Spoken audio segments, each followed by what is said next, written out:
بسم اللہ الرحمن الرحیم الحمد للہ وکفی وسلام علی عبادہ الذین اصطفى اما بعد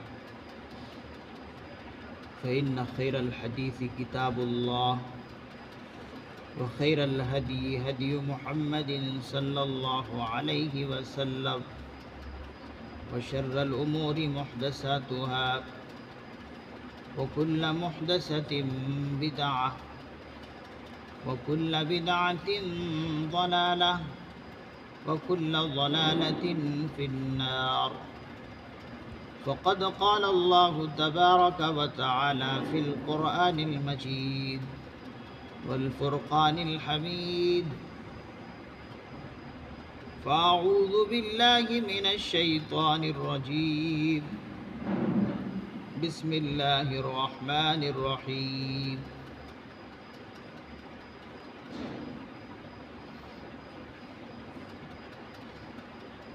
وما هو بقول شیطان الرجیم فأین تذهبون ان هو الا ذکر للعالمین لمن شاء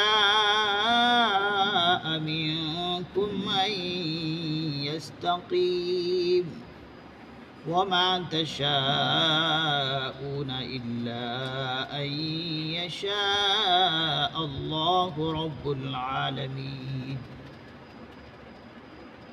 بسم الله الرحمن الرحيم إذا السماء فطرت وإذا الكواكب انتثرت وإذا البحار فجرت وإذا القبور بعثرت علمت نفس ما قدمت وأخرت يا أيها الإنسان ما غرك بربك الكريم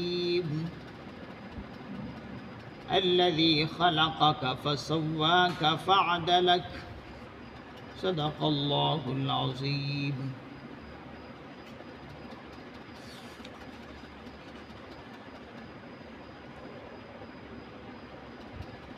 وما هو بقول شیطان الرجیم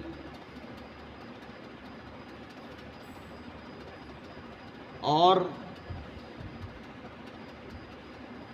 یہ قرآن کسی شیطان مردود کا کلام نہیں ہے وما ہوا بقول شیطان الرجیم اور یہ قرآن کسی شیطان مردود کا کلام نہیں ہے کسی شیطان مردود کی کہی ہوئی بات نہیں ہے فَأَيْنَ تَذْهَبُونَ تو جب ایسا ہے تو تم پھر کدھر جا رہے ہو فَأَيْنَ تَذْهَبُونَ تم سب لوگ کدھر جا رہے ہو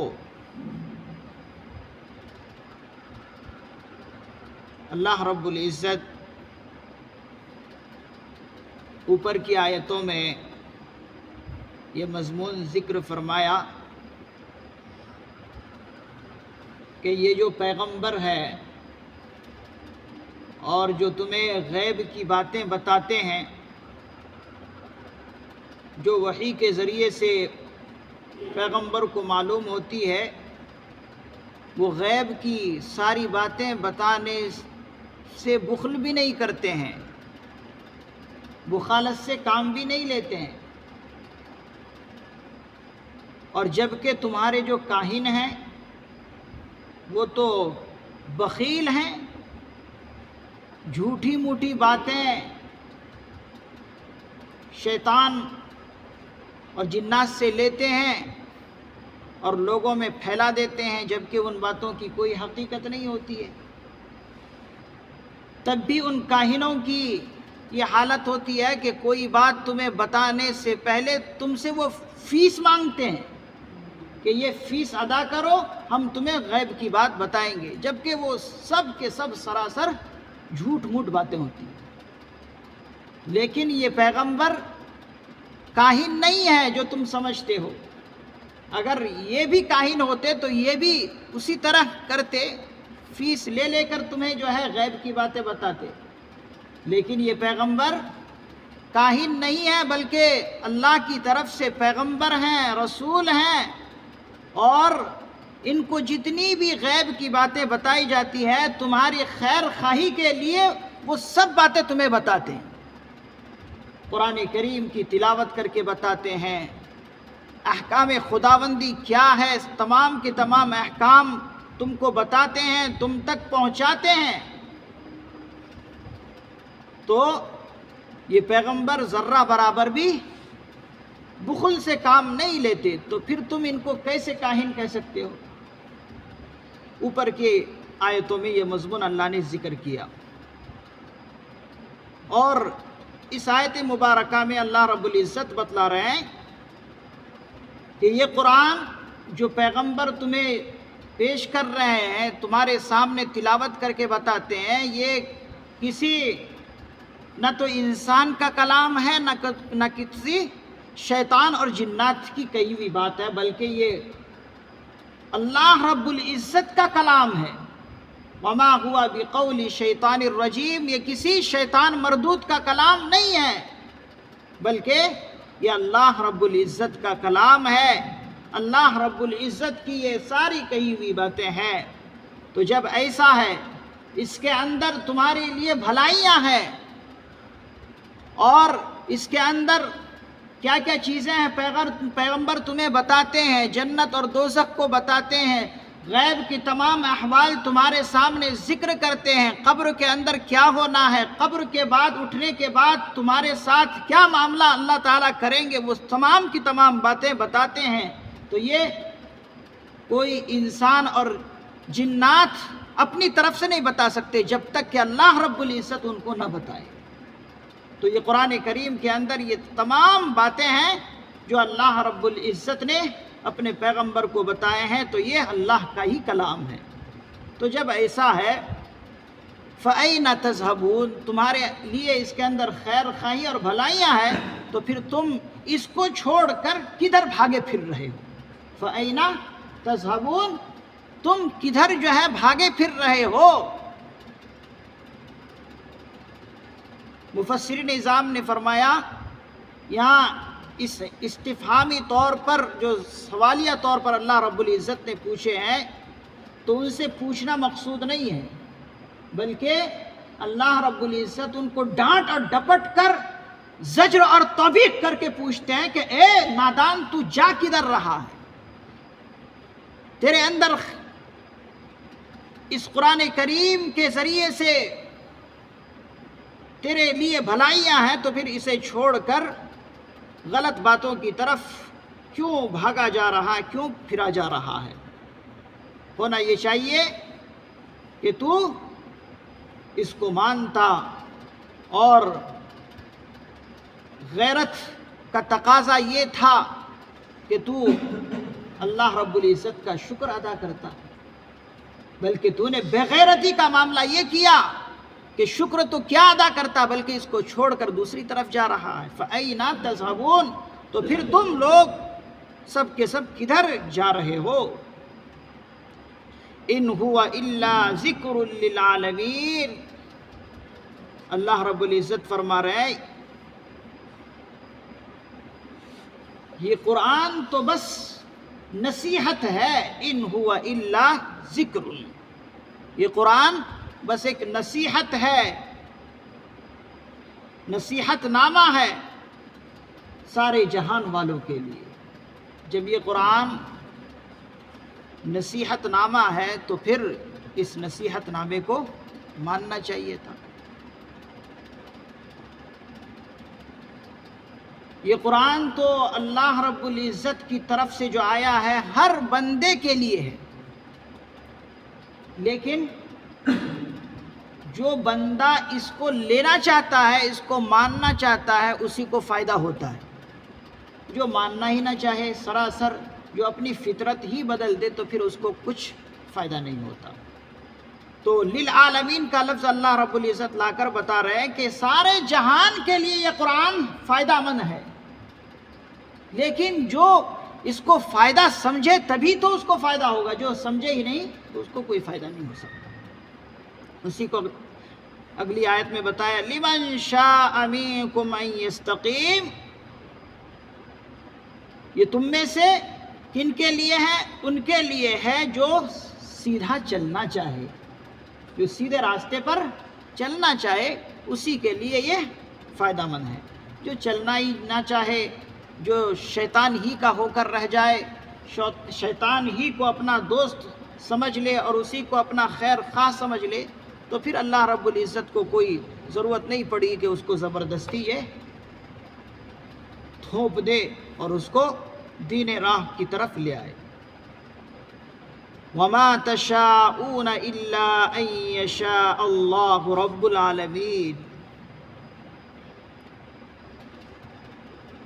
تم نہیں چاہو گے، وَمَا تَشَاءُونَ، تم نہیں چاہو گے الا یہ کہ اللہ رب العزت خود چاہے۔ رب العالمین، جو رب العالمین ہے، سارے جہان کا پروردگار ہے۔ یعنی اس آیت مبارکہ میں بتایا کہ اللہ رب العزت تو ہر بندے کے لیے چاہتے ہیں کہ جنت نصیب ہو جائے۔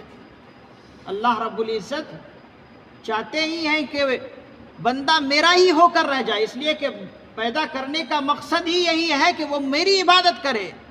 ہر بندے کے ساتھ اللہ رب العزت کی یہی خواہش ہے۔ لیکن اگر کوئی بندہ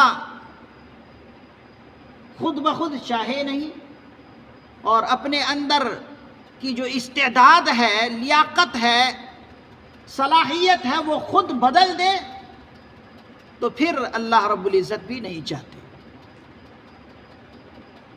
تو ضروری ہے کہ پہلے خود انسان ارادہ کرے، پھر اللہ رب العزت جو ہے اس بندے کو سیدھے راستے کی طرف لے آتے ہیں۔ لیکن اگر وہ اپنی استعداد ہی اور اپنی صلاحیت ہی بدل دے تو پھر یہ قرآن کریم اس کے متعلق نہیں ہے۔ تو بندے کی طلب پہلے اللہ رب العزت دیکھتے ہیں، پھر اس کے بعد اس کے مطابق اللہ تعالیٰ فیصلہ کرتے ہیں۔ تو اللہ کے شکر سے سورہ تکویر کی تفسیر اور ترجمے مکمل ہوئے۔ اللہ تعالیٰ نے اس سورہ کے اندر جو اوامر کے قبیل سے کرنے کے لحاظ سے جو احکام اللہ تعالیٰ دیے اسے کرنے کی توفیق نصیب فرمائے، اور منہیات کے قبیل سے جس سے اللہ نے منع کیا ہے ان کاموں سے ہمیں رکنے کی توفیق نصیب فرمائے۔ اگلی سورہ سورہ انفطار ہے، سورۃ الانفطار مکیہ، وہی 19 آیہ۔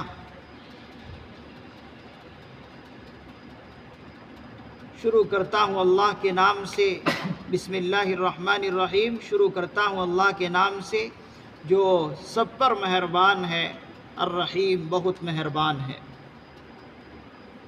یہ سورہ قرآن کریم کے اندر ترتیب کے حساب سے 82 نمبر پر ہے، 82 نمبر پر یہ سورہ قرآن کریم کی ترتیب میں ہے، یعنی 82 نمبر کی یہ سورہ ہے۔ یہ سورہ مکے میں نازل ہوئی ہے، اس میں 19 آیتیں ہیں۔ اذا السماء انفطرت واذا الكواكب انتثرت، فرماتے ہیں کہ جب آسمان پھٹ جائے گا، وَإِذَا الْكَوَاكِبُ انتثرت، اور جب ستارے ٹوٹ ٹوٹ کر جھڑ پڑیں گے، وَإِذَا الْبِحَارُ فُجِّرَتْ، اور جب دریا ابال دیا جائے گا، وَإِذَا الْقُبُورُ بُعْثِرَتْ، اور جب قبریں اکھاڑ دی جائیں گی۔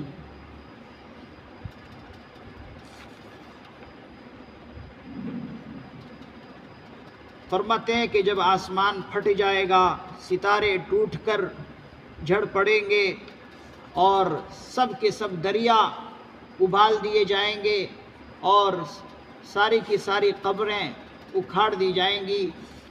یہ